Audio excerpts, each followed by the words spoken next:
what the bird thought.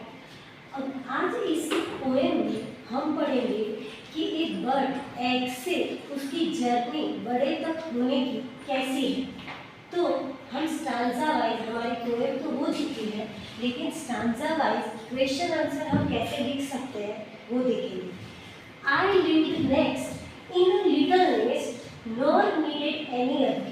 I thought the world was made of straw and nestled by my mother.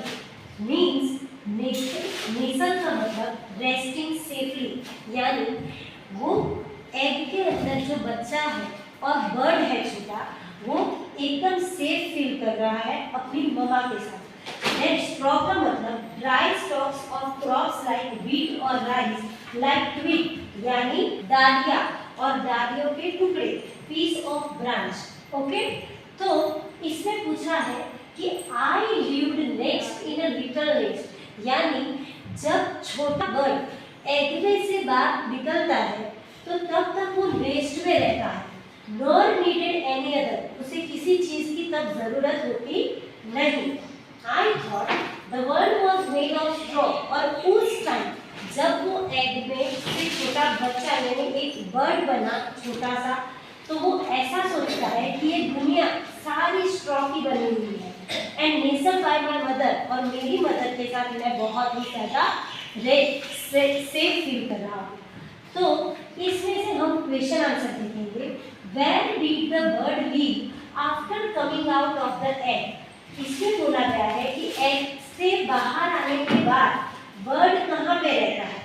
तो the bird levied in a little nest, यानी छोटे से माले में, यानी nest.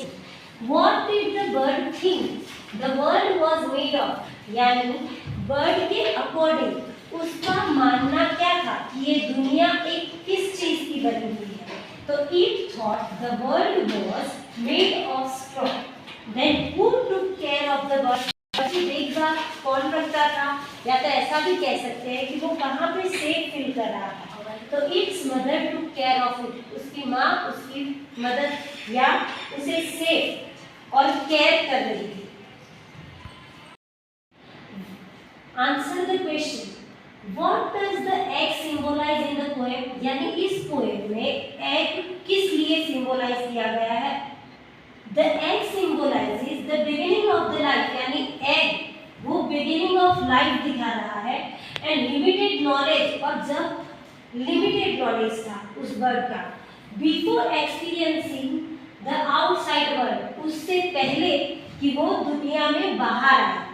how is the bird's journey similar to a child education, यानी bird की journey child के education के साथ कैसे मिलती है। Like a child, the bird learns more about the world as it grows and gains new experiences. यानी जैसे जैसे हम एक्सपीरियंस और बड़े होते जाते हैं, वैसे वैसे हम दुनिया को अच्छी तरह से समझ पाते हैं। Why is the last stanza the most important? Last stanza क्यों इतना important है? तो it is important because the bird finally realizes that the world is much bigger than it had imagined, showing the value of learning and exploration.